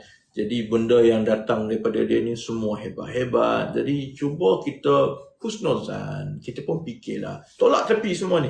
Yang laporan lepas semua, yang apa nama ni kata benda ni tak boleh dibuat kan. Okey, kita fikirlah kita bagi dia husnuzan. Tapi nak bagi dia husnuzan, kita kena kita kena pandang juga perkembangan industri sekarang. Baik ya. Siapa sebenarnya yang nak pakai lapangan terbang kargo ni? Nak buat dedicated tau, lapangan terbang kargo semata-mata kan. Sedangkan lapangan terbang yang ada penumpang pemerangkap kat Malaysia ni, okey ya. Saya tahu Sanusi kononnya ada orang cucuk dia ni, tapi dia tak semak betul. Keadaannya begini kan. Ada orang kata kargo seledup REE. Okey kan. Keadaan dia begini. Memang betul semasa COVID ada permintaan yang tinggi kepada kargo udara. Tapi permintaan yang tinggi itu ialah di lapangan terbang Pulau Pinang. Bukannya suruh buat lapangan terbang baru kan. Yang keduanya ialah permintaan yang tinggi masa itu ialah kerana lapangan penerbangan udara penumpang dia tak boleh terbang, orang tak boleh terbang. Jadi bila kapal terbang penumpang tak ada, yang terbang ni hanyalah kapal terbang kargo. Kapal terbang kargo ni tak banyak berbanding dengan kapal terbang penumpang kan. Jadi memanglah harga masa tu naik melonjak jadi 100 ringgit 1 kilo nak hantar semua kan. Memang betul lah masa itu ada 2-3 syarikat kargo udara yang nampak untung besar. Saya tahu sebab salah satunya tu klien saya, klien Invoke. Jadi saya tahulah, kami yang jadi konsultan dia orang kan. Adalah saya tengok dekat Walaun seorang ni konon dia lah pakar kargo udara semua. Aku tengok budak ni. Aku pun yang pernah jadi konsultan ke apa kepada syarikat kargo udara pun tak sembang macam tu kan. Jadi masa itu memanglah masalahnya. Sebab tu saya rasa masa itu ada orang cucuk dia. Masa tu ada orang cucuk dia ni. Kata kalau buat ni memang akan untung ni, kita kena buat kan. Jadi lepas tu sekarang ni COVID dah tak ada. Orang dah boleh terbang. Bila orang dah boleh terbang, jumlah penerbangan udara penumpang ni naik mendadak. Jadi bila jumlah kapal terbang udara penumpang ni naik mendadak, dia akan menukar beberapa dynamics tentang kargo udara kan. Pertama, maksudnya kargo udara ini terutamanya yang kecil-kecil, pack dia tak banyak lah, maksudnya 100 kilo, 50 kilo begitu, dia tak perlukan lagi dah untuk kapal kargo udara. Dia boleh hantar melalui kapal kargo penumpang, melalui bahagian kargo penumpang, kapal terbang penumpang kan. Sebab itu charge rate ataupun kos kargo udara jatuh mendadak dalam 4-5 bulan ni. Sekarang ni cubalah pergi hantar, kalau siapa tak percaya kat saya, pergi cek, dia sebenarnya 10-12 ringgit je sekarang 1 kilo untuk hantar Malaysia ke Jepun, ke Malaysia ke Amerika kan. Jadi tiba-tiba economics yang dia campur tolak kira-kira dulu yang dia buat masa zaman COVID tu tak boleh pakai dah, sekarang dah berubah dah kan. Pada masa yang sama kita juga kena ingat bahawa sebahagian besar kargo udara ni ialah untuk barang-barang emergency tertentu sahaja kan, yang dia urgent dia hantar kot kapal udara lah. Tapi kalau tak urgent, dia hantar melalui kargo laut kan, kapal laut, sebab jauh lagi murah kan. Perkara seterusnya ialah soal bila kapal terbang penumpang boleh mula terbang, dia akan memberi kesan kepada jaringan laluan udara, destinasi udara. Sebab kapal kargo ni dia tak terbang ke banyak destinasi macam kapal terbang penumpang. Contohnya, dia kalau daripada contohnya Penang kargo, dia tak adalah boleh pergi terbang ke setiap bandar bandar besar di China. Dia pergi kepada depo udara tertentu saja pun. Ini yang daripada Penang ni. Sebab untuk terbang ke satu lapangan terbang dia perlukan landing rights. Dia bukan saja perlukan landing rights, dia juga perlukan slot. Pukul berapa? Pagi ke, petang ke, malam ke. Zaman COVID dulu, oleh kerana lapangan kapal terbang tak boleh nak landing, lapangan terbang bagi seluas-luasnya lah. Kau nak landing pukul berapa? Pukul 3? Pukul 4? Pukul 9? Semua boleh. Lah ni, bila kapal terbang penumpang dah boleh landing, pendapatan utama lapangan terbang mana-mana pun selalunya dipanggil passenger charge, PSC itu kan semua kan. Dia ada cost charge dia. Sudah tentu keutamaan diberikan kepada kepada penumpang udara. Bila penumpang udara ni, kapal terbang penumpang lagi banyak, maka jaringan ke destinasi itu lagi banyak lah, kerana banyak masuk. Maka orang nak hantar kargo, sebab tu dia lagi suka pakai hantar kargo pakai kapal penumpang, sebab dia tak payah 2-3 kali bertukar kargo, dia kena bertukar-tukar tempat semua. Nak pergi ke contohnya Wuhan dekat China kan, ada lapangan terbang, ada penerbangan terus daripada mungkin Penang ke Wuhan, berbanding kalau kapal terbang kargo dia kena mungkin berhenti di Beijing, lepas tu kena tukar lagi sebab landing right dia tak ada, nak pergi terus ke Wuhan. Maknanya apa dia? Kalau nak buat dedicated cargo airport yang si Sanusi kata ni, benda itu berlawanan dengan amalan industri kargo udara. Sekarang ni, sebab tu sampai sekarang, kalau betul lah yang dikata tu betul, dia dah siarkan semua dah laporan konsultan feasibility study, tunjukkan kat seluruh rakyat Malaysia, biar kita tengok. Sekarang ni dia sembang kencang liur. Satu-satunya jawapan yang dibagi apa dia tahu? Kita nak buat lapangan kargo, bukan nak buat lapangan terbang penumpang. So what? Tak menjawab apa-apa pun. Tak menjawab satu pun yang saya tanya. Jadi, ya lawan berpuas hati lah. Dia orang geng berpuas hati. Masa zaman YMDB pun berpuas hati tak? Jadi dia senang berpuas hati. Kalau betul lah semua yang saya sebut tadi itu, sepatutnya sekarang ni kalau betul lah ada feasibility study, laporan konsultan yang siarkan tunjuk kat semua orang, biar kita semua tengok kan. Sampai lah ni tak tunjuk. Jadi kita sebenarnya faham lah. Saya punya pandangan lah. Yang ini saya nak nasihat kepada rakyat Kedah. Yang duk sibuk nak lapangan terbang sangat ni. Korang tahu tak sebenarnya macam mana orang buat duit dalam projek-projek lapangan terbang ni? Dia ada 2 peringkat. Satu peringkat pembinaan, kedua peringkat operasi. Peringkat pembinaan, siapa yang akan kaya raya? Pertama, tuan punya tanah. Kedua, kerajaan negeri. Kerana bila jual tanah, kerajaan negeri akan dapat premium. Ketiga ialah kontraktor yang bina lapangan terbang tu.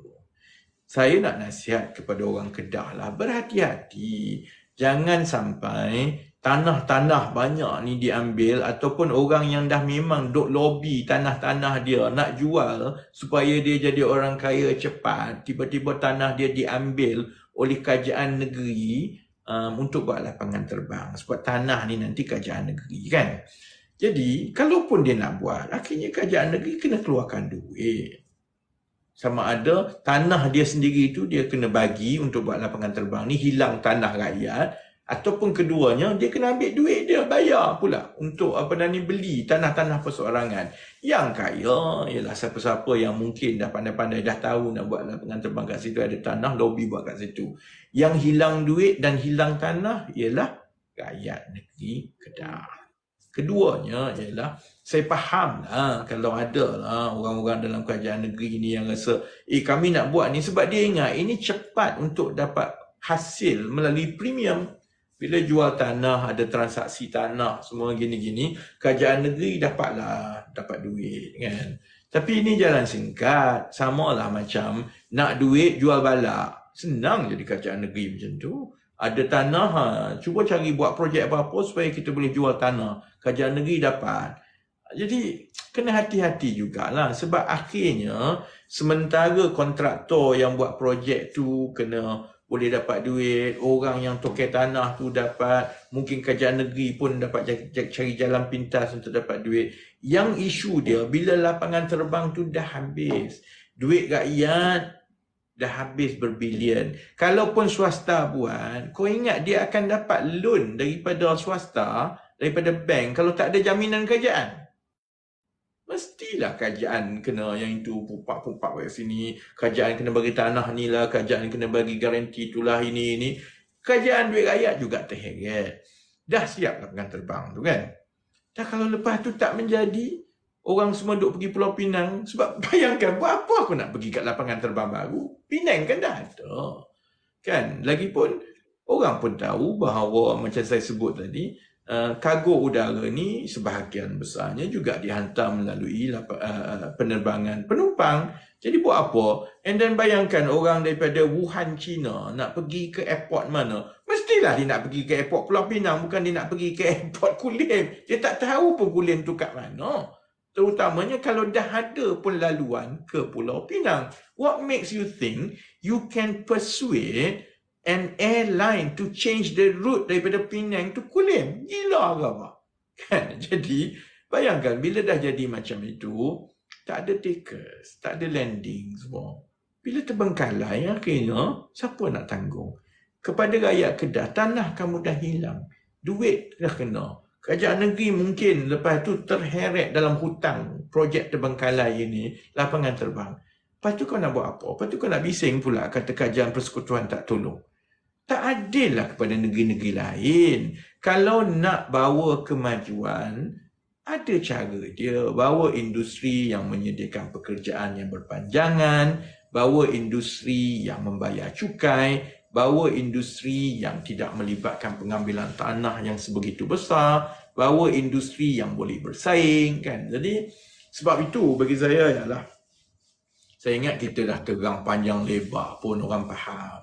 Sebab itu hari tu pun, masa tu Sanusi pun tak ada bantah saya. Dia diam sajalah kan.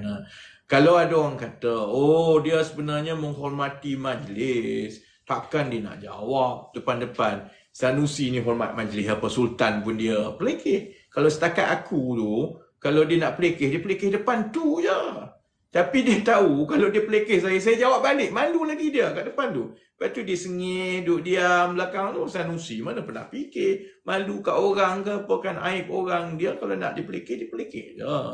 Tu dia kata, Sultan pun dia pelekeh. Apatah sangat saya kan. Jadi cuma saya ingat hari tu bila saya bentangkan semua ni, dia tak boleh jawab sebenarnya. Soalan-soalan yang saya tanya tu, dia tak boleh jawab. Sebab itulah sebenarnya sampai sekarang, dia tak hantar feasibility study, dia tak tunjukkan feasibility study, dia tak jawab. Yang tolong jawab lawan-lawan kat bawah ni kan. Jadi, kalau betul lah projek tu bagus, kita pun suka, baguslah. Kalau betul-betul dia, masalahnya saya tak nak projek itu menjadi alasan untuk membebankan lagi rakyat dengan projek yang terbengkalai. REE ni panjang lagi ni, 20 jam lagi saya cakap pasal REE. Kita tiba kat sini lah. Apa Wabi? Kita faham Wabi demam dan esok ada saya dah lagi libat urus kan? Allah Mati yang tak sihat dia. telur murah. Dia tak sedar zaman dia lah telur yang mahal ni. Bukan saja telur mahal, telur pun tak ada zaman dia kan. Ni Jangan layan walaun. Walaupun ni seronok juga sebab yalah kalau tak jawab kan dia rasa dia cerdik kan. Baik, REE ni kan. REE ni ialah unsur yang unsur logam lah yang cukup penting untuk teknologi, terutamanya untuk bateri. Sebab tu banyak barang elektronik perlukan nadir bumi ni sebab tanpa nadir bumi ni bateri dia digunakan dalam bateri dan semua barang elektronik sekarang telefon ke kereta ke jam ke semua pakai bateri kan. Dan harganya terlalu mahal. Dan harganya terlalu mahal itu ialah kerana tak banyak tempat dekat dunia ada nadir bumi ni. China ada satu ialah ada China adalah pengeluar yang paling besar lah. Itu pun China tak cukup. Jadi sebab itu sebelum ini Australia dan sekarang ini daripada data geologi yang awal menunjukkan Malaysia ada potensi yang tinggi jugalah. Dan salah satunya ialah di Kedah. Jadi sebab itu Sanusi hari itu dia kata Kedah ni akan jadi Wakanda kan, kaya raya 43 trilion. Saya pun tak tahu siapa pergi cong dia pergi Wakanda kan. Saya pun tak tahu siapa pergi cong dia pergi kira-kira bagi 43 trilion kan. Malaysia punya GDP setahun pun 1.7 trilion je. 47.3 trilion ni kira baik Kedah keluar Malaysia terus kalau macam tu kan, kau dah kaya sangat macam tu kan. Tapi yalah potensi tu ada, memang betul kan. Dan itu bukan perkara yang pertama sebenarnya. Negeri-negeri lain termasuklah Kedah kan, termasuklah Perak pun dah kenal pasti potensi RE dia. Cuma di Kedah ni dia menjadi sensitif kerana memang laporan-laporan penyeludupan itu telah ada daripada dulu. Dan yang cerita Saifuddin Nasution tu itu di bawah bidang kuasa dia. Yang melibatkan saya begini kerana kita mengenal pasti bahawa industri nadir bumi ini adalah industri berkepentingan nasional. Sebabnya ialah kalau kita biarkan ekspor berlaku, akhirnya nadir bumi ni sekejap je habis kat Malaysia ni. Sedangkan kita tak dapat apa-apa pun. Korek-korek jual semua. Yang kaya hanyalah broker 4-5 ekor yang melanggar undang-undang, yang menyeludup keluar. Sedangkan hasil dia beribu kali ganda sepatutnya dikekalkan dalam negara kita. Jadi dasar ataupun pendekatan kerajaan persekutuan ialah untuk kita membina keseluruhan industri nadir bumi ini bertumpu di dalam negara. Jadi kita cenderung ke arah untuk mengawal ekspor. Hanya boleh ekspor nadir bumi yang telah diproses sepenuhnya di negara ini supaya industri dan juga peluang-peluang pekerjaan untuk memproses dan sebagainya itu yang menambah nilai perlu berlaku di dalam negara kita. Sebab itu kerajaan tidak membenarkan apa-apa lesen untuk mengeluarkan nadir bumi. Lesen yang ada setakat ini termasuklah yang di Kedah ni hanyalah eksplorasi, iaitu untuk mengesahkan bahawa potensi nadir bumi itu ada kan. Jadi dia berkait dengan kementerian saya dan kementerian YB ni kerana RUU dah jadi REE, betul juga lepas ni aku buat ceramah RUU dah jadi REE kan.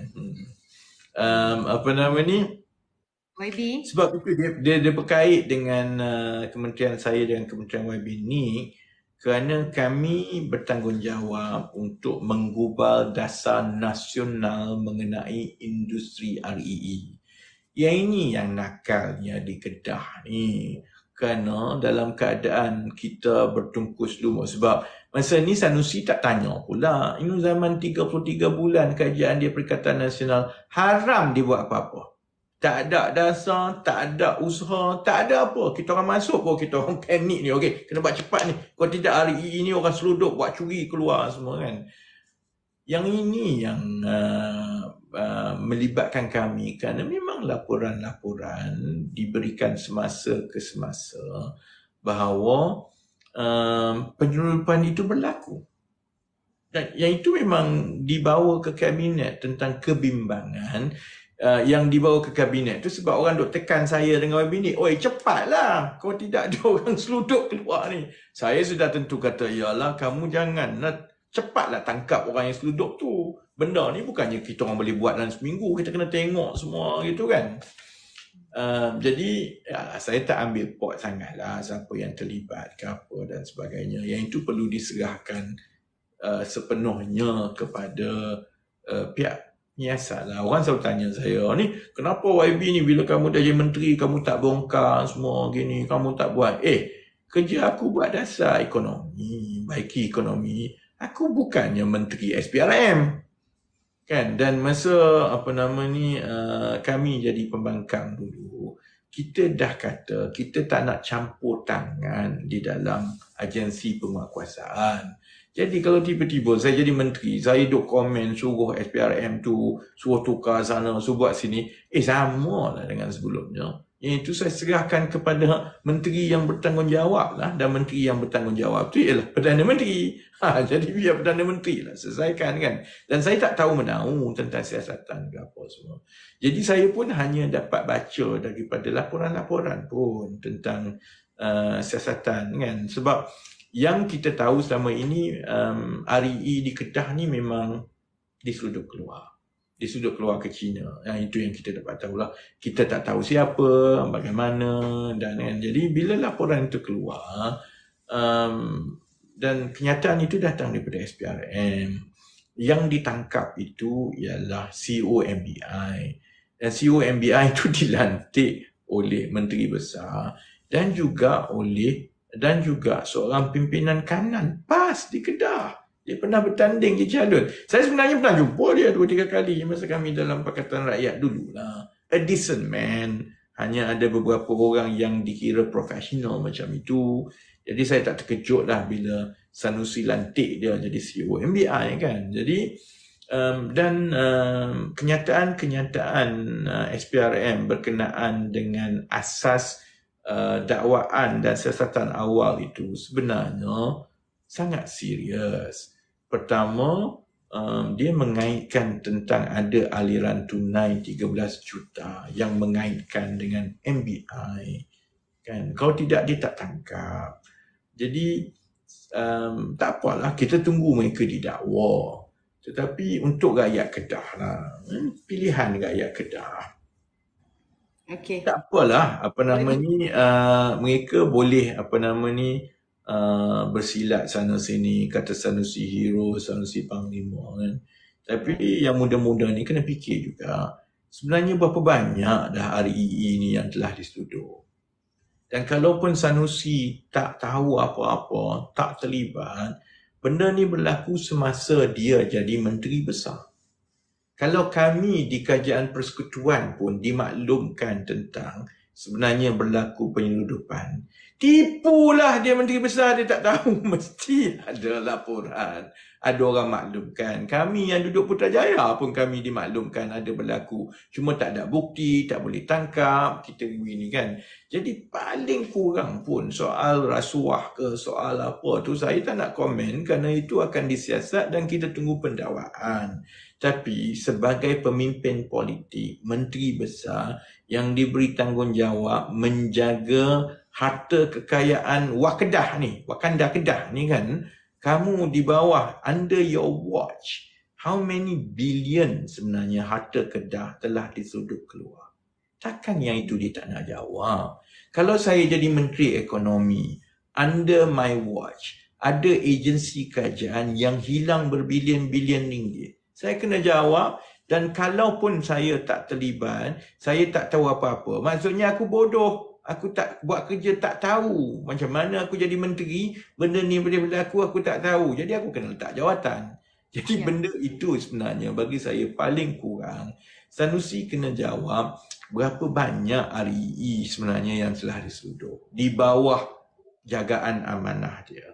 Berapa banyak yang rugi kepada generasi akan datang. Dan kalaupun dia tak tahu apa-apa, itu biar polis siasat lah. Tapi paling kurang dia kena bertanggungjawab. Terutamanya kerana dia sendiri yang tulis surat kepada Menteri Dalam Negeri dahulu minta bawa masuk pekerja-pekerja Cina ini, dan sebahagian daripada mereka, beberapa mereka inilah yang ditangkap polis kerana ditangkap SPRM kerana dituduh terlibat di dalam penyeludupan ini. Jadi banyak benda yang Sanusi kena jawab ni.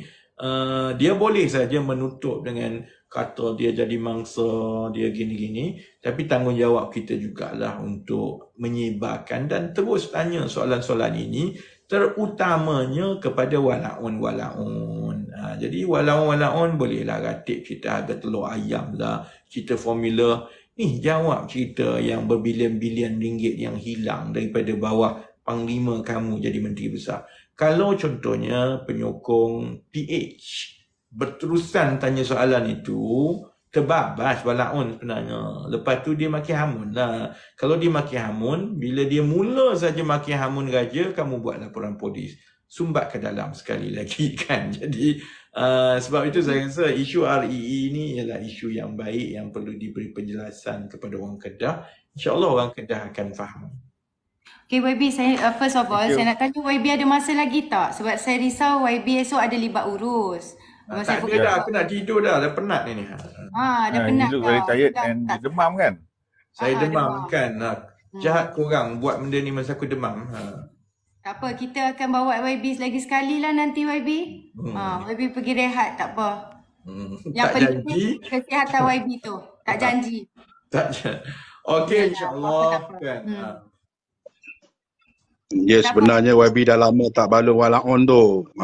Itu sambil ngantuk-ngantuk pun sebabkan balon walaun tu dah auto. Saya dengar puas je dengar. Jawab kan.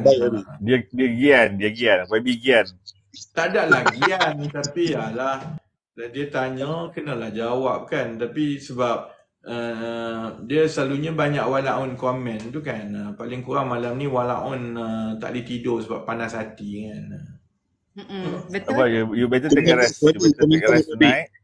Dengan ceritanya YB, bulan 8 ni banyak berita gembira yang bakal diumumkan. Antaranya berkenaan dengan era ekonomi, mungkin YB dah tegangkan tadi. Ada lagi tak perkara-perkara yang menggembirakan? Sebab pembangkang ni, diorang ni konon-kononnya nak menjatuhkan kerajaan bulan 8 ni. Tetapi sebaliknya, YB dan PMX dan semua kerajaan perpaduan ni nak berceritakan berita gembira untuk rakyat. Tapi kita orang tak samba-samba menunggu bulan 8 ni YB. Silakan. Masing-masing ada tumpuan masing-masing. Perdana Menteri akan umum minggu depan tentang naratif ekonomi madani kan. Saya minggu depan ada dua pengumuman penting. Satu yang pasal Intan tadi, 10